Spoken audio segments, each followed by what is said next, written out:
السلام علیکم۔ پاکستان میں اس وقت شام کے 7، بھارت میں 7:30 اور یہاں ہمارے اسٹوڈیوز کی گھڑیوں میں صبح کے 10 بجے ہیں۔ وائس آف امریکہ واشنگٹن کی اردو سروس سے ہماری باقاعدہ نشریات کا آغاز ہوتا ہے۔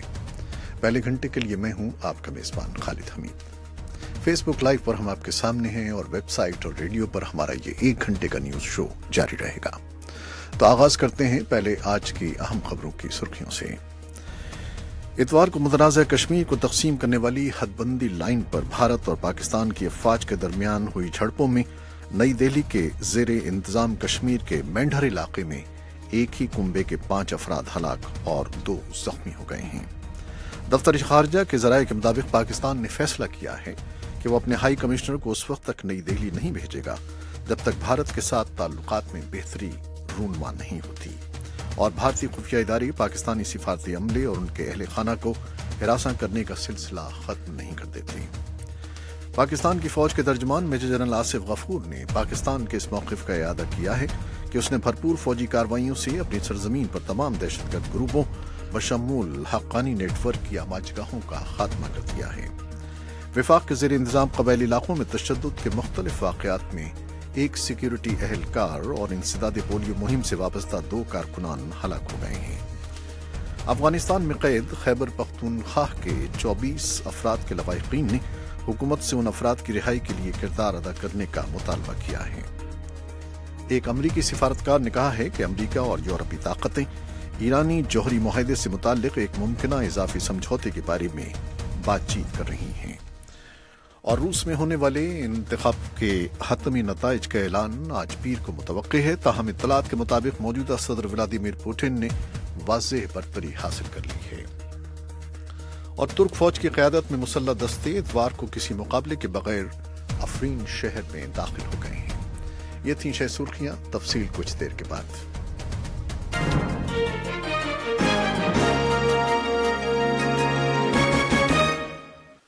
اور اب خبروں کی تفصیلات۔ خلیج کے اخبار گلف نیوز کو دیے جانے والے ایک انٹرویو میں پاکستان کی فوج کے ترجمان میجر جنرل آصف غفور نے پاکستان کے اس موقف کا اعادہ کیا ہے کہ اس نے بھرپور فوجی کارروائیوں سے اپنی سرزمین پر تمام دہشت گرد گروپوں بشمول حقانی نیٹ ورک کے ٹھکانوں کو ختم کر دیا ہے۔ انہوں نے کہا ہے کہ افغانستان میں ہونے والے تشدد کو پاکستان سے نہیں جوڑا جا سکتا۔ اس کی تفصیلات حاصل کرنے کے لیے چلتے ہیں اسلام آباد، جہاں ہمیں ناصر محمود۔ جی ناصر۔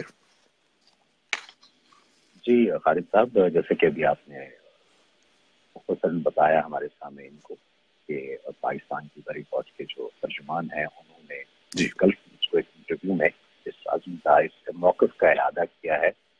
آپ جانتے ہیں کہ امریکی صدر ڈونلڈ ٹرمپ کی طرف سے اور پھر ان کی انتظامیہ کے عہدیداروں کی طرف سے یہ ایک استدلال رہا ہے کہ پاکستان جو ہے وہ چونکہ اپنی سرزمین کو استعمال افغانستان کے خلاف استعمال ہونے سے روکنے میں مؤثر انداز میں کامیاب نہیں ہو سکا ہے، اور اسے چاہیے کہ وہ اور زیادہ فیصلہ کن انداز میں طالبان اور حقانی نیٹ ورک کے خلاف کارروائیاں کرے تاکہ یہ سلسلہ بند ہو سکے، کیونکہ پاکستان اپنے اسی موقع پہ کام رہا ہے کہ اس نے گزشتہ 4-5 برسوں سے جو کارروائیاں شروع کر رکھی تھی وہ بلا امتیاز کارروائیاں تھیں، کسی رنگ اور نسل کی تفریق کے بغیر ہر قسم کے دہشت گرد کے خلاف وہ کارروائیاں کرتا آ رہا ہے، اور پاکستان میں کوئی منظم موجودگی اب ان نیٹ ورکس کی نہیں ہے، لیکن جو اکا دکا جن کی باقیات ہیں وہ موجود ہیں، ان کے خلاف بھی کارروائیاں ہو رہی ہیں، اور پاکستان کو اگر کوئی قابل عمل انٹیلیجنس معلومات ملتی ہے، امریکہ شیئر کرتا ہے، پاکستانی فورسز اس کے خلاف بھی کارروائی کریں گی۔ تو اسی موقف کو ایک دفعہ پھر دہرایا ہے میجر جنرل آصف غفور نے، اور انہوں نے بھی اس بات پہ زور دیا ہے کہ پاکستان جو ہے وہ اپنے سرزمین کا ذمہ دار ہے، اور وہ اس بات پہ قائم ہے کہ اپنی سرزمین کسی دوسرے ملک کے خلاف استعمال نہیں ہونے دے گا۔ تو جہاں تک بات افغانستان میں تخریبی کارروائیوں میں ملوث جو لوگ ہیں اس کے بارے میں کہا جاتا ہے کہ وہ پاکستان میں موجود ہیں، تو اس تاثر کو انہوں نے پھر رد کرتے ہوئے کہا کہ افغانستان کی جو حالت ہے وہاں پہ صورتحال ہے امن و امان کی، اس کا ذمہ دار پاکستان کو بہرحال آپ نہیں قرار دے سکتے، اور کیونکہ وہاں پہ حکومت کی عملداری کے بغیر بہت سارے ایسے علاقے ہیں جہاں پہ یہ عسکری موجود ہیں، تو ان کے خلاف بہرحال کارروائی افغان فورسز اور وہاں موجود جو بین الاقوامی فورسز ہیں انہیں ہی کرنا ہوگا۔ اچھا، افغانستان سے متعلق تو ٹھیک ہے یہ بات، لیکن بھارت کے ساتھ جو کشیدگی بڑھ رہی ہے اور جو اطلاعات مل رہی ہیں LOC پر فائرنگ کی، اس بارے میں بھی کچھ بات ہوئی، انہوں نے کچھ کہا؟ جی ہاں، بھارت کے ساتھ پاکستان یہ نہ صرف سول بلکہ فوجی جو انتظامیہ ہے وہ بھی یہی کہتی آ رہی ہے کہ وہ بات چیت کے ذریعے ہی معاملات کو حل کرنا چاہتے ہیں، لیکن ساتھ ہی یہ بھی کہتے ہیں کہ امن کی خواہش کو پاکستان کی کمزوری بہرحال نہیں سمجھنا چاہیے، اور حالیہ دنوں میں جو واقعات میں اضافہ ہوا ہے لائن آف کنٹرول پہ اور اس کے علاوہ باؤنڈری پہ بھی فائرنگ کے تبادلے ہوتے رہے جس میں جانے نقصان بھی ہوا ہے۔ پاکستان کا موقف یہی رہا ہے کہ اگر کسی بھی طرح کی جارحیت ہوتی ہے اور فائر بندی معاہدے کی خلاف ورزی کی جاتی ہے تو وہ اس پہ کارروائی کا حق جو ہے وہ محفوظ رکھتا ہے اور وہ اس کا جواب بھی دیتا ہے، لیکن وہ بات چیت کے عمل کو بھی جاری رکھنا چاہتا ہے، اس کو کی شروعات چاہتا ہے۔ دونوں کی جانب سے یہ اس خواہش کا اظہار تو ہمیں دیکھنے میں آتا رہا ہے کہ دونوں یہ چاہتے ہیں کہ ہم بات چیت سے اپنے مسائل کو حل کریں، لیکن دونوں کی جو بات چیت کا ایجنڈا ہے اس میں جو ترجیحات ہیں وہ بہرحال تھوڑی اس میں اختلاف پایا جاتا ہے، جس کی وجہ سے دیکھ رہے ہیں کہ کوئی ٹھوس پیش رفت ہمیں دکھائی دی۔ بہت شکریہ ناصر آپ کا۔ تو یہ تھے ہمارے نمائندے اسلام آباد سے ناصر محمود، جن سے ہم تازہ ترین خبروں پر بات کر رہے تھے۔ اور کچھ مزید تفصیلات۔ اتوار کو متنازع کشمیر کو تقسیم کرنے والی حد بندی لائن پر بھارت اور پاکستان کی افواج کے درمیان ہوئی جھڑپوں میں نئی دہلی کے زیر انتظام کشمیر کے مینڈھر علاقے میں ایک ہی کنبے کے 5 افراد ہلاک اور 2 زخمی ہو گئے۔ بھارتی شیلنگ میں پاکستان کے زیر کنٹرول کشمیر میں 9 شہریوں کے زخمی ہونے کی اطلاع ہے۔ جموں میں بھارتی عہدیداروں نے بتایا ہے کہ پاکستانی فوج نے اتوار کو مقامی وقت کے مطابق صبح 8:40 پر حد بندی لائن کے مینڈھر علاقے کے بالا کوٹ سیکٹر میں بھارتی فوج کی اگلی چوکیوں اور شہری علاقوں کو مارٹر شیلنگ کر کے ہدف بنانا شروع کر دیا۔ انہوں نے الزام لگایا کہ پاکستانی فوج نے ایسا بلا کسی اشتعال کے کیا۔ عہدیداروں کے مطابق سرحد پار سے داغا گیا ایک مارٹر شیل دیو تابا نامی گاؤں کے 45 سالہ شہری محمد رمضان کے مکان پر آ کر گرا، جس سے اس کی بیوی ملکہ بی اور 3 بیٹے محمد رحمان، محمد رضوان اور محمد رزاق موقع پر ہلاک ہو گئے اور 2 کمسن بیٹیاں نورین اختر اور مارین اختر شدید طور پر زخمی ہو گئیں۔ دفتر خارجہ کے ذرائع کے مطابق پاکستان نے فیصلہ کیا ہے کہ وہ اپنے ہائی کمشنر کو اس وقت تک نئی دہلی نہیں بھیجے گا جب تک بھارت کے ساتھ تعلقات میں بہتری رونما نہیں ہوتی اور بھارتی خفیہ ادارے پاکستانی سفارتی عملے اور ان کے اہل خانہ کو ہراساں کرنے کا سلسلہ ختم نہیں کر دیتے۔ پاکستان کا الزام ہے کہ نئی دہلی میں پاکستانی ہائی کمیشن کے عملے اور ان کے اہل خانہ کو مسلسل بھارتی ایجنسیوں کی طرف سے ہراساں کیا جا رہا ہے۔ پاکستان نے اپنے سفارتی عملے کو ہراساں کیے جانے کے پے در پے واقعات کے بعد ہائی کمشنر سہیل محمود کو محض مشاورت کے لیے نئی دہلی سے اسلام آباد بلایا تھا، تاہم اب فیصلہ کیا گیا ہے کہ وہ فوری طور پر واپس بھارت نہیں جائیں گے۔ اور ترک فوج کی قیادت میں مسلح دستے اتوار کو کسی مقابلے کے بغیر افرین شہر میں داخل ہو گئے ہیں اور شہر میں انہوں نے ترکی کے پرچم لہراتے ہوئے مارچ کیا۔ شام کے اس شمالی علاقے کا قبضہ ترکی کے لیے اہمیت کا حامل ہے جو مستقبل میں آزاد کرد ریاست کے قیام کو روکنا چاہتا ہے۔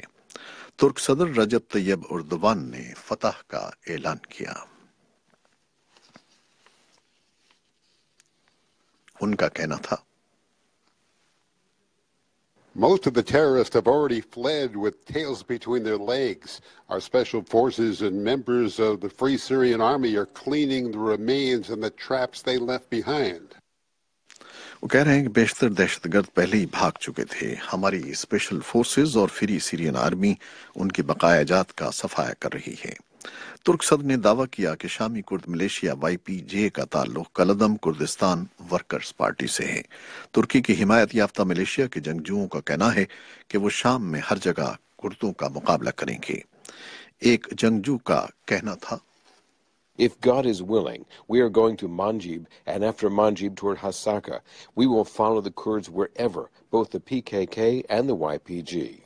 وہ کہہ رہے ہیں اگر اللہ نے چاہا تو ہم مانبج جائیں گے اور اس کے بعد ہساکا، ہم کردوں کا ہر جگہ پیچھا کریں گے، PKK کا بھی اور YPJ کا بھی۔ یہ تھے ایک جنگجو کے الفاظ۔ آفرین سے چند دنوں میں لگ بھگ 2.5 لاکھ افراد جان بچا کر ان علاقوں کی طرف بھاگے ہیں جو ابھی تک کردوں کے قبضے میں ہیں یا جن پر شامی حکومت کی عملداری برقرار ہے۔ انخلا اتوار کو بھی جاری تھا۔